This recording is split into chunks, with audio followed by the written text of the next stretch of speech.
Shalom Aleihim, Besem Yeshua Hamasiah, salam sejahtera di dalam nama Tuhan Yesus Kristus. Bersama saya Pendeta Henry Tandianta MPS. Kali ini saya akan menjawab pertanyaan dari Pak Hardi di Bandung ya. Pak Hardi di Bandung nanya begini, Taurat cuman penuntun ya. Taurat itu cuman penuntun ya. Apakah Taurat itu cuman penuntun ya? Saudara-saudara, saya meminta untuk didengarkan ini ya, karena yang bisa jawab gini ini dari antara 200.000 pendeta di luar sana nggak ada yang bisa. Ya, apakah Taurat itu cuman penuntun?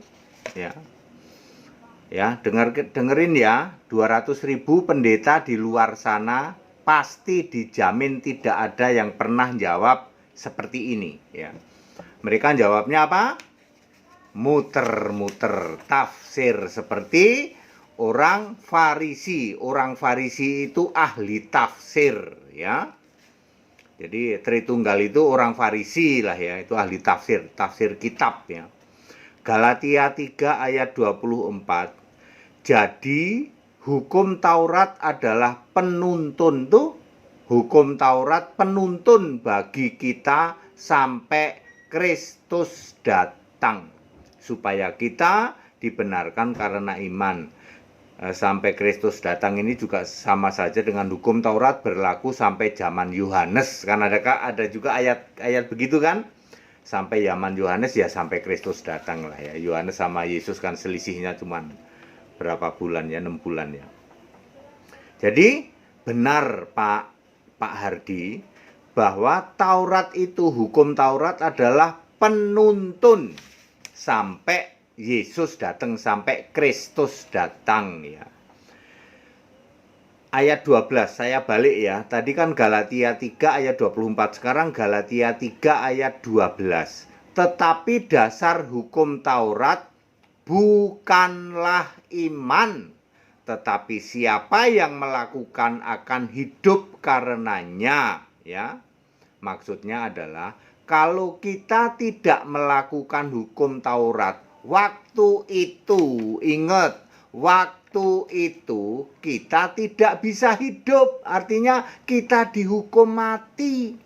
Maksud kalimat yang mengatakan bahwa tetapi dasar hukum Taurat bukanlah iman, tetapi siapa yang melakukannya akan hidup karenanya. Maksudnya kalau tidak melakukan hukum Taurat dihukum mati. Orang Medan bilang mati kau ya. Contohnya sunat. Musa lupa nyunatin anaknya. Siapa anaknya Musa? Gersom. Lalu Musa ini mau dibunuh oleh Tuhan. Keluaran 4 ayat 24 tuh. Musa Nabi ya tidak menjalankan Taurat, maka hukumannya mau dibunuh. Itu maksudnya siapa yang melakukannya akan hidup karenanya. Kalau nggak melakukan mati kau ya, dibunuh ya. Jadi Taurat itu harus dijalankan supaya tidak dihukum mati waktu itu. Contohnya zina. Zina itu dihukum mati, makanya jangan zina, itu di Perjanjian Lama dihukum Taurat. Lalu saya akan linkkan juga dengan Galatia 3 ayat 11. Tidak ada orang yang dibenarkan di hadapan Allah karena melakukan hukum Taurat. Orang benar akan hidup oleh iman. Jadi hukum Taurat itu tidak bisa untuk masuk surga. Tapi hukum Taurat ini harus dijalankan. Kalau kamu tidak menjalankan hukum Taurat, mati kau. Itu maksudnya. Penjelasan yang begini tidak pernah ada 200.000 pendeta di luar sana. Pendeta doktor Tritunggal itu cuman lumutan, karatan, mampet. Nggak bisa jelasin apa sih maksudnya hukum Taurat itu penuntun sampai Kristus datang. Terus apa maksudnya? Ya, melakukan hidup karenanya maksudnya apa? Ya maksudnya kalau nggak melakukan mati kau. Ya, tidak ada orang yang dibenarkan karena melakukan hukum Taurat. Jadi hukum Taurat itu nggak bisa untuk keselamatan, nggak bisa. Ya, ingat, hukum Taurat tidak bisa untuk menjamin selamat. Ya, orang benar akan hidup oleh iman. Siapakah orang benar yang melakukan Taurat? Dicontohkan di Ibrani 11 ayat 1 sampai 27. Itu ada 16 nama yang disebut oleh penulis Ibrani. Ya, penulis Ibrani kalau nggak Nathanael ya Paulus lah ya. Ya, siapa saja yang disebut? Habel, Henoh, Nuh, Abraham, Ishak, Yakub, Yusuf, Sarah, Musa, Rahab, Gideon, Barak, Simson, Yefta, Daud, Samuel, siapa nih? Siapa nih? Ya Samuel ya, siapa? Dan para nabi ya. Ya, jadi kalau Anda tanya Daud masuk surga enggak? Lah ini Daud disebut ya. Gideon masuk surga, masuk. Barak masuk enggak? Simpson ya. Anda yang suka tanya, Simpson itu kan membunuh orang tuh waktu merobohkan tiang itu di tempat Dagon itu ya. Masuk surga enggak? Lah ini dijawab di sini. Orang benar hidup oleh iman dan diselamatkan karena iman. Ibrani 11 ayat 1 sampai 27. Simson salah satu nama yang disebut ya. Daud, Yefta, Anda tahu Yefta? Yefta itu kan yang anaknya nanti jadi biarawati itu ya. Ya, Habel, Henoh ya. Dan ada banyak lagi. Ada kata-kata begitu dan para nabi. Ya, 16 nama dan para nabi. Saudara, Taurat itu ada dua bagian besar. Perhatikan baik-baik. 200.000 pendeta nggak ada yang bisa jelasin ini ya. Taurat itu ada dua bagian besar. Satu adalah perintah. Contoh, 10 perintah Allah. Keluaran 20 ayat 1 sampai 17. Yang kedua adalah perintah plus ketentuannya. Ini yang jumlahnya 613. Contoh sunat ya. Sunat itu ada perintah, ada ketentuannya. Ketentuannya apa? Umur 8 hari ya. Contoh lagi pentahiran itu ada perintah, ada ketentuannya. Nanti pakai tekukur, pakai merpati, pakai kambing. Ada juga perintah tok, nggak pakai ketentuan. Contoh 10 perintah Allah. Ya. Lalu ya, sampai Yesus datang. Setelah Yesus datang, setelah Kristus, artinya Yesusnya roh, maka batallah Taurat. Yang batal yang nomor berapa? Yang nomor 2, yang perintah dan ketentuannya yang jumlahnya 613. Ya, Efesus 2 ayat 15. Jadi Taurat itu batal yang mana? Yang nomor 2, yang perintah plus ketentuannya di dalam Efesus 2 ayat 15. Lah kalau yang 10 perintah Allah batal enggak? Enggak. Sabat enggak batal? Enggak. Sabat boleh selain hari Sabtu? Boleh, kan di situ ditulis 1 hari, ya, ada 1 hari untuk perhentian ya, tidak harus hari Sabtu karena Matius 2 ayat Matius berapa ya? 12 ayat 8 ya? Ya 12 ayat 8 sebenarnya atau ayat 10 gitu ya. Anak manusia Tuhan atas hari Sabat. Salah satunya adalah itu ya. Ayat 8 apa ayat 10 gitu ya. Clear Pak, siapa tadi yang namanya? Pak Hardi ya. Jadi, jangan lupa Pak, Taurat itu ada 2 bagian besar. Yang satu adalah perintah saja, nggak pakai ketentuan. Contoh, 10 perintah Allah. Ada juga perintah plus ketentuan, jumlahnya 613. Di situ termasuk sunat, termasuk akikah atau pentahiran, termasuk persepuluhan, termasuk buah sulung.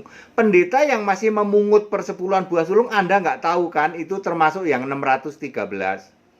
Iya Pak, kalau duit itu pura-pura nggak tahu. Lah iya, wong pendeta mata duitan, karatan, lumutan, mampet ya toh. Cuman mungut duit dari jemaat tok. Anda nggak sadar toh? Kalau Anda menjalankan persepuluhan, Anda harus disunat, Anda harus bayar itu. Bayar apa? Pentahiran, nanti harus halal haram, harus mati dipocong ya toh. Jangan mungut duit kenceng, giliran disunat lari ya.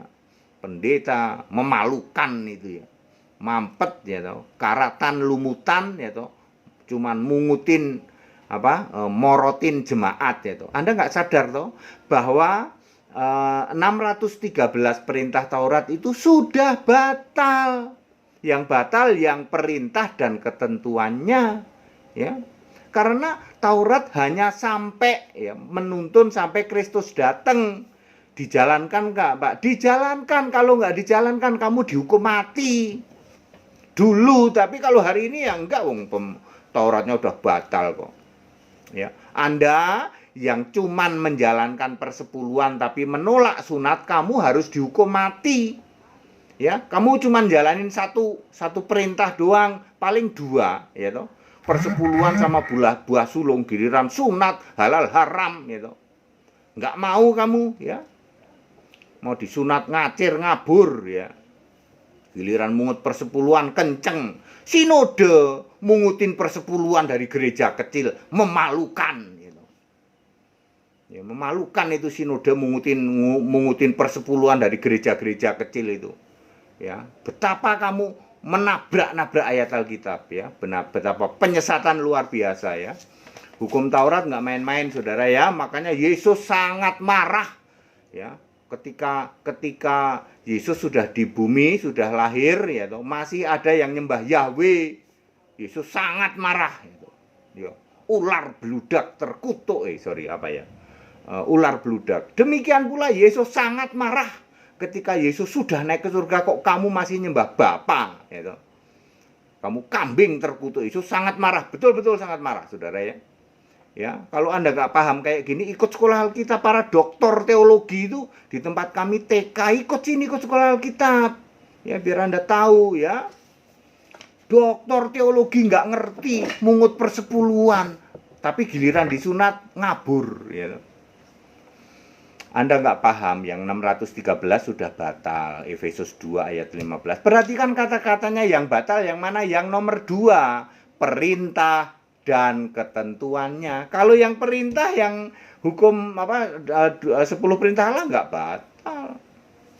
Yang begini cuman bisa jawab cuman GAE HTD ya, betul. 200.000 pendeta di luar sana nggak ada yang bisa jawab. Mau doktor kek ya toh. Ya, dokter Belgedes ya toh. Dokter Ndobos. DBS itu kan Ndobos. Nggak ada yang bisa jawab kayak gini. Betul nggak Pak Ardi ya? Iya Pak, kita bingung. Kenapa hanya masalah bahwa Taurat hanya penuntun sampai Yesus datang, terus siapa melakukan Taurat akan hidup karenanya. Lah iya, maksudnya kalau kamu tidak melakukan Taurat, kamu mati, kau dihukum mati. Jangan coba-coba waktu kamu hidup di era Musa nggak nyunatin anakmu, mati, dihukum mati. Musa aja mau dihukum mati gara-gara lupa nggak nyunatin Gersom tuh anaknya itu. Akhirnya nanti Gersom jadi sama itu penyembah serafim yang suku Dan itu loh ya. Akhirnya suku Dan kan dicoret dari daftar 12 suku Israel itu. Di dalam Wahyu pasal berapa ya? Wahyu pasal 7 kalau tidak ayat 5 sampai 7 atau 5 sampai 8 gitu. Suku Dan enggak ada. Karena Dan ini dicemarkan oleh Gersom, akhirnya penyembah berhala ya, dicoret jadi namanya ya. Pada singkat dan clear, Pak Hardi itu maksudnya Taurat sebagai penuntun. Taurat itu hanya penuntun. Segala hormat kemuliaan untuk Yesus Kristus, satu-satunya Allah yang benar. Pak Hardi ikut sekolah Alkitab Pak, supaya Anda itu paham Alkitab di atas rata-rata. Itu doktor teologi pendetamu itu Pak Hardi itu di tempat kami TK Pak. Ayo suruh jawab kayak gini, bisa nggak? Nggak bisa. Ya, tetap bersama saya Pendeta Henry Tandianta MBS. Haleluya, amin.